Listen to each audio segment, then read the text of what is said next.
Assalamualaikum warahmatullahi wabarakatuh, dan selamat pagi anak-anak semuanya. Pada hari ini kita akan melanjutkan pelajaran kita, yaitu mata pelajaran Bahasa Indonesia. Sebelum kita melanjutkan pelajaran, ada baiknya anak-anak berdoa terlebih dahulu menurut kepercayaan dan keyakinan anak-anak masing-masing. Kemudian, anak-anak harus mempersiapkan diri beserta buku dan alat tulis untuk mencatat poin-poin yang anak-anak anggap penting. Materi Bahasa Indonesia yang akan kita pelajari hari ini yaitu tentang teks prosedur. Apakah kalian tahu bagaimana cara membuat dan melakukan gambar yang ada di dalam video ini? Bagaimana cara membuat nasi goreng, membuat segelas susu, membuat makanan khas dari Jawa yaitu gudeg, melakukan permainan angklung, serta melakukan gerakan tari persembahan dari Melayu.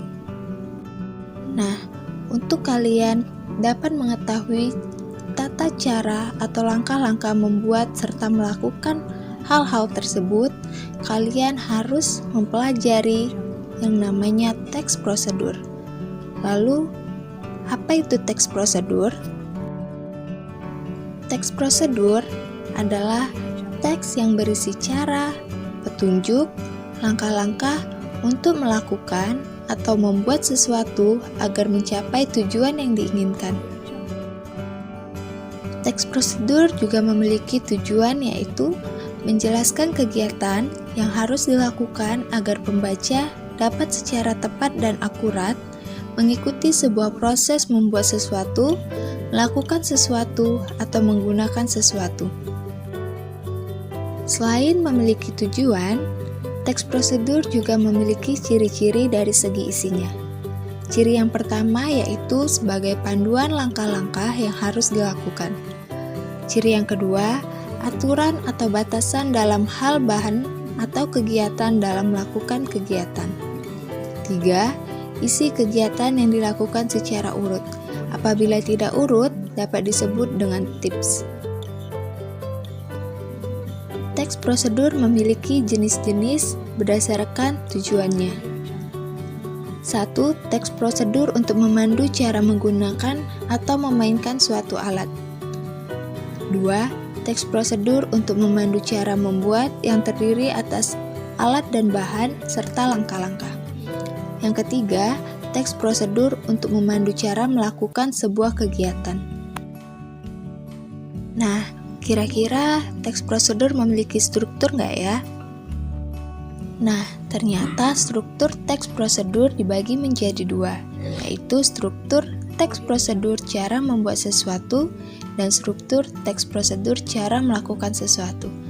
Kira-kira apa ya bedanya? Kita bahas satu persatu. Yang pertama, struktur teks prosedur cara membuat sesuatu terdiri atas tujuan, alat dan bahan, langkah-langkah, serta penutup. Tujuan berisi tentang pengantar umum sebagai penanda apa yang dibuat atau dilakukan dengan menggunakan pilihan kata yang mampu menarik perhatian. Yang kedua, alat dan bahan.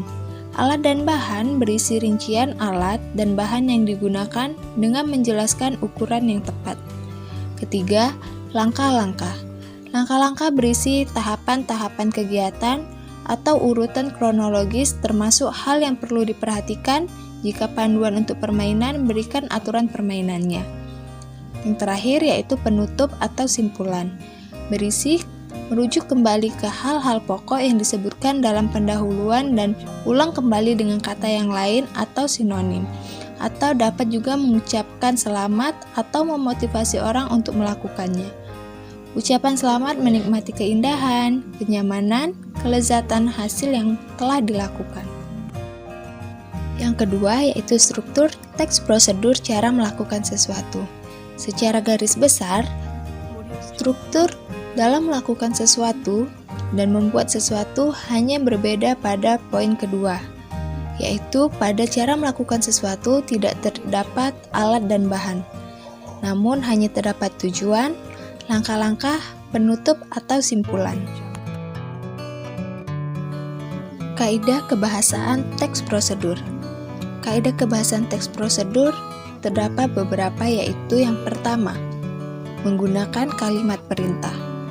Kalimat perintah merupakan kalimat yang mengandung makna memerintah atau meminta seseorang untuk melakukan sesuatu sesuai dengan apa yang diinginkan oleh penutur atau penulisnya. Nah, untuk kalimat perintah terdapat beberapa ciri-ciri, yaitu 1. Intonasi pada bagian tengah kalimat naik atau meninggi. 2. Diakhiri dengan tanda baca seru. Yang ketiga, kalimat perintah menggunakan pola inversi. Dan yang keempat, biasanya menggunakan partikel lah ataupun kan. Kaidah kebahasaan yang kedua yaitu menggunakan bentuk pasif untuk proses. Panduan dapat diberikan dalam bentuk pasif jika kita ingin berbicara tentang proses, yaitu bagaimana sesuatu dibuat atau dilaksanakan, bukan tentang bagaimana membuat atau melakukan sesuatu. Penggunaan bentuk pasif dalam teks prosedur biasanya untuk memberi saran tambahan atau peringatan supaya tidak terjadi kesalahan yang fatal atau membahayakan. 3. Penggunaan kriteria atau batasan. Teks prosedur dibuat agar orang bisa melakukan seperti apa yang ditulis. Oleh karena itu, kalimat pada teks prosedur harus dirinci dan jelas batasannya. Sebagai contoh, kalimat yang menggunakan batasan yaitu angkat kaki kanan setinggi lutut. Berarti di sana membatasi angkat kaki kanan hanya sebatas lutut. Namun, kalimat tanpa batasan dapat berbunyi seperti angkat kaki kanan. Pada kalimat tersebut tidak dijelaskan angkat kaki kanan hingga ke lutut atau yang lainnya. Sebagai contoh lain, penulis dapat membatasi misalkan goreng hingga kecoklatan, berarti memberikan batasan bahwa dalam menggoreng hanya sampai ke warna kecoklatan. Atau menggunakan santan setelah daging empuk. Sana membatasi untuk memasukkan santan setelah daging empuk. Apabila daging belum empuk, diharapkan belum atau jangan memasukkan santan. Yang keempat, penggunaan kata keterangan cara, kata keterangan alat, kata keterangan tujuan, kata keterangan derajat atau kuantitas, kata keterangan syarat, serta kata keterangan akibat. Kata keterangan atau adverbia adalah kelas kata yang memberikan keterangan kepada kata lain seperti kata kerja atau kata sifat. 1. Keterangan cara. Adverbial ini menambah keterangan cara pada kegiatan atau peristiwa yang terjadi, biasanya menggunakan kata dengan dan secara. Sebagai contoh yaitu, bungkuslah adonan dengan rapat. Contoh yang kedua, talikan rafia dengan cara menyilang. Ketiga, bunyikan secara serentak semua gendang. Keterangan yang kedua yaitu keterangan alat. Adverbial ini menjelaskan alat yang digunakan pada sebuah kegiatan atau peristiwa. Biasanya menggunakan kata dengan, menggunakan, atau dengan menggunakan. Sebagai contoh, yang pertama yaitu para penebang kayu menebang pohon dengan gergaji mesin. Contoh kedua, lukis kain dengan menggunakan canting.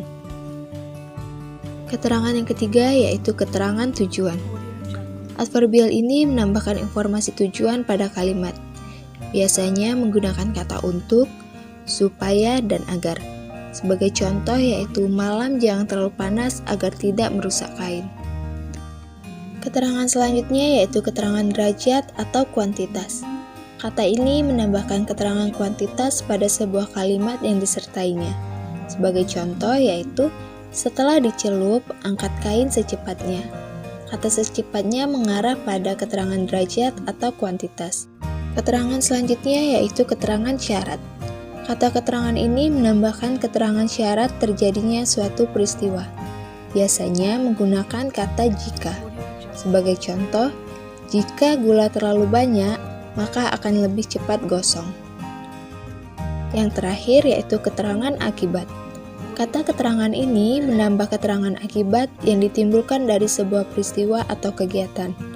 Biasanya menggunakan kata hingga, akibatnya, sehingga, sampai, dan menjadi.